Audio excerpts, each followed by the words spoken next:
images, quand je les raconte, je le vois. Je le vois. J'ai envie de montrer des photos de gens forts, de gens conscients. D'en voir les richesses.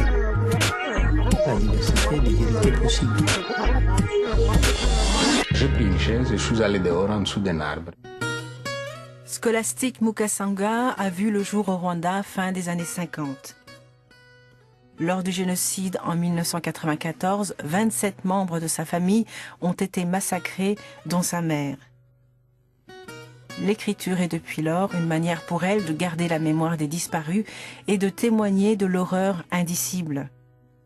Son dernier livre, Notre-Dame du Nil, a été couronné en 2012 par le prix Renaudot.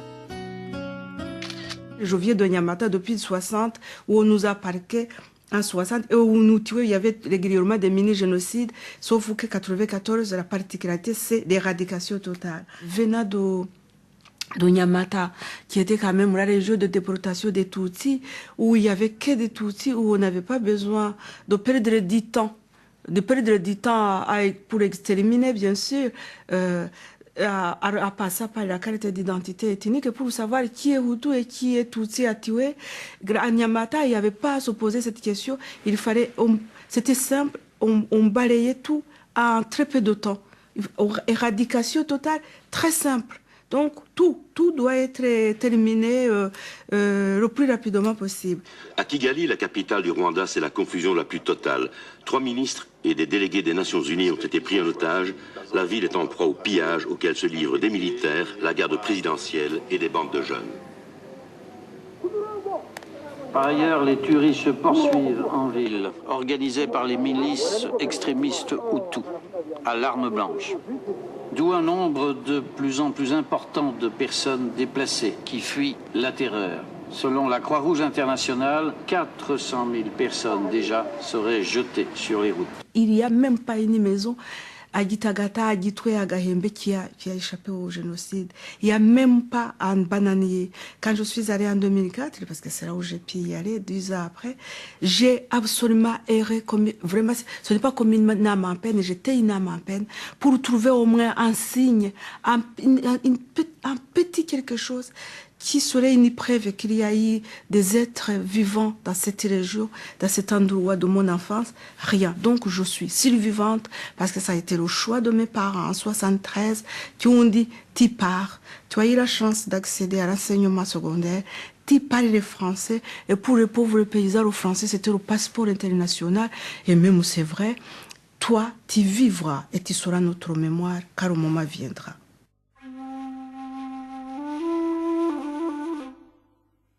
Ils sont tous réunis pour le mariage de Jeanne.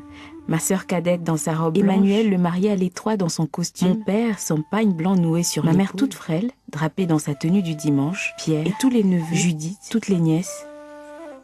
Ils vont mourir. Nyenzi, je l'ai écrit dès le 7 avril 1994. Parce qu'il fallait immédiatement que je prenne les forces et que j'assume mon devoir, ma mission qu'on m'avait confiée depuis ce jour d'avril. En plus, c'était avril 1973 aussi. Et puis, il fallait le faire parce qu'autrement, où je tombais, je devenais fort, où je restais debout, ce qu'on m'a demandé, et j'écrivais immédiatement. Donc, j'ai commencé à l'écrire, donc j'ai pris mon cahier d'écolier bleu et j'ai commencé à écrire. Et donc, ça a pris de l'importance, une dimension importante en 2004 quand j'ai pu aller chez moi, où en effet, à ce moment-là, je suis revenue absolument en disant il faut que je mette en ordre ce que j'ai écrit et il faut après que je tente de publier parce que la mémoire, avec mes notes, avec le temps, ça risque peut-être de s'effacer. Il faut que ce soit indélébile. Et puis quand j'avais fini et que c'était publié, je me suis sentie comme si j'étais ingrate. Parce que Inyenzi, c'était plus de 30 ans de discrimination dans la peau de la petite fille, de la jeune fille. Le livre est d'Anne Frank, le journal est d'Anne Frank. Mais je dis, mais dans son contexte, les mères ont été des battantes, plus que tout le monde. Elles ont été présentes. Elles ont eu une force. Elles nous ont donné tout. Elles ont refusé d'adhérer à ce projet de mort.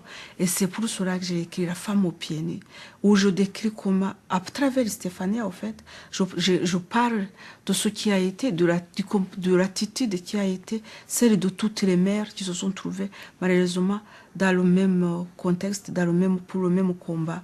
Et elles ne vivaient que pour chercher des cachettes pour ses enfants.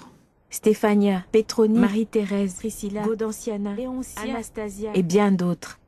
C'étaient elles les mères bienfaisantes, les mères bienveillantes, celles qui nourrissaient, qui protégeaient, qui conseillaient, qui consolaient, les gardiennes de la vie que les tueurs ont assassinées comme pour éradiquer les sources mêmes de la vie. Je m'emploie absolument à semer donc mes ouvrages de tradition rwandaise.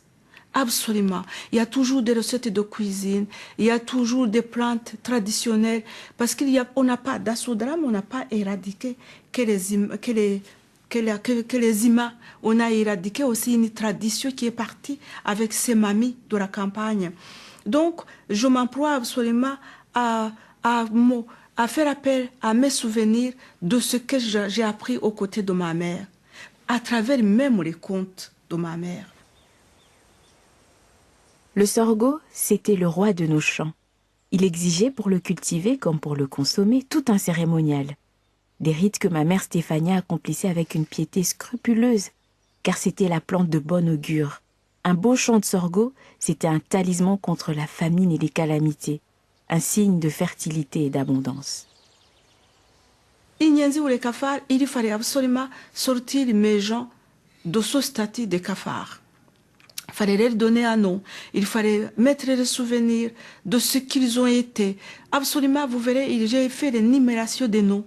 Je leur ai donné des noms, ce ne sont pas des cafards, ce sont des humains. Et qui ont eu vraiment le courage et qui ont, à leur façon, ont mené une vie de résistance jusqu'au bout. Ce n'est pas sur les tombes ou près des ossements ou dans les latrines que tu retrouveras tes morts. Ce n'est pas là qu'ils t'attendent. Ils sont en toi. Ils ne survivent qu'en toi. La mort des nôtres, et nous n'y pouvons rien, nous a nourris, non pas de haine, non pas de rancœur, mais d'une énergie que rien ne pourra briser. Donc j'ai écrit pour eux, j'ai écrit pour les vivants, j'ai écrit pour ces mamies, ces femmes qui n'ont pas eu accès à l'enseignement, qui ne peuvent pas écrire. J'écris pour ces femmes, j'écris pour ces hommes. Et j'écris absolument pour être élu, pour que ces enfants d'aujourd'hui qui sont nés ou qui ont échappé au génocide à l'âge de bébés de 6 ans, d'1 an, de quelques années, qui n'ont pas connaissance justement de cette histoire qui fait partie de l'histoire du Rwanda. Malgré la lourdeur de cette histoire, ils apprennent leur histoire à travers mes ouvrages. Il fallait porter un prénom chrétien. C'est ce qu'avaient exigé les bons pères blancs. Les missions avec leurs grandes églises, leurs bâtiments en briques rouges, la lumière qui sans besoin de feu brillait jusque tard dans la nuit. C'était comme si un morceau du pays des Blancs était tombé du ciel près de chez nous. Seul le baptême permettait d'y avoir accès. Dans tous les villages, il y avait une mission catholique. Et autour de la mission catholique, dans l'enceinte de la mission catholique, il y avait une école primaire.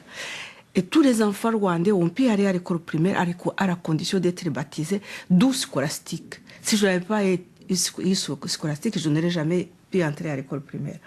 Donc je ne connaissais pas, je savais que je ferais mes 6 ans d'école primaire et que nous avions la chance aussi, c'était le système, c'était comme ça, maintenant je le vois bien, dès qu'on mettait le pied à l'école primaire, en CP, à 6 ans, on avait notre petit livret. D'un côté, le Kinyarwanda, la langue nationale, que tous les Rwandais parlent, et en face, c'est le français. On apprenait le français dès le premier jour. Et donc, on avait un petit capital pendant 6 ans d'école primaire, mais ça, après, vous revenez dans les villages, vous étiez la petite fille, vous terminez l'école primaire à 12 ans, parce que c'est 6 ans, et vous redevenez la paysanne aux côtés de votre mère. Au bout de 6 années, les élèves voyaient se dresser devant eux un barrage presque infranchissable. Le fameux et terrible examen national qu'il fallait coûte que coûte réussir pour faire partie des quelques élus admis en secondaire. Il y avait encore moins de Tutsis puisque selon les quotas ethniques mis en place par le régime Hutu, Ceux-ci n'avaient droit qu'à 10% dans la liste des admis. Dans ma classe où j'étais, j'ai toujours été la seule Tutsi. Mais arrivé dans ce lycée, je n'avais pas droit à l'erreur. Je n'en étais pas question. Cette porte qui s'ouvrait, je devais absolument saisir cette opportunité, pas pour moi, pour mes camarades qui sont restés dans les villages. C'était pas pour moi. Comme quand j'écris, c'est pas moi qui écris. Je n'écris pas en tant qu'individu. J'écris pour toutes ces femmes qui n'ont pas eu accès à ce que j'ai pu acquérir. Donc, je ne me faisais pas de cadeaux. Je passais, si vous lisez Inyenzi, j'ai passé la plupart de mes nuits dans les Ouattara à apprendre. Je devais avoir un minimum, en tout, 18 sur 20. Pas moi. Pour que ce soit, qu'on ne trouve pas de faille.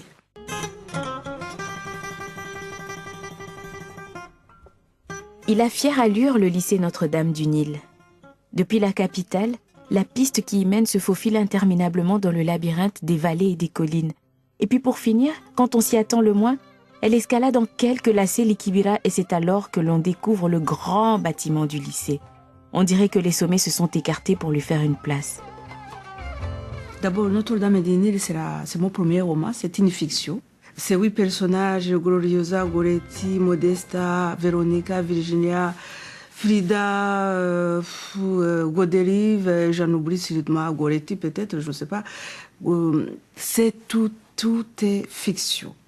Ces romans, je parle quand même des racines, d'un fondement, d'un terreau, c'est vrai, de génocide. Alors la différence des 3 premiers qui sont Inyenzi ou les Kafa, La femme aux pieds nus, et Yifu qui étaient des nouvelles, la différence c'est que nous sommes vraiment, j'écris ce livre comme un témoin de dehors et pas comme un témoin de dedans. Je sors vraiment de la souffrance de la victime, pour être complètement dans la peau d'une romancière, avec toute la force et toute la distance et toute la liberté que cela me procure. Il acheva son discours en Kinyarwanda, proclamant que la jeunesse rwandaise ferait serment à Notre-Dame du Nil, qui représentait désormais les vraies Rwandaises. De toujours se souvenir des siècles de servage où les avaient plongés des envahisseurs arrogants, de défendre les acquis de la révolution sociale, de combattre sans relâche ceux qui à l'extérieur, mais surtout à l'intérieur, restaient les ennemis implacables du peuple majoritaire.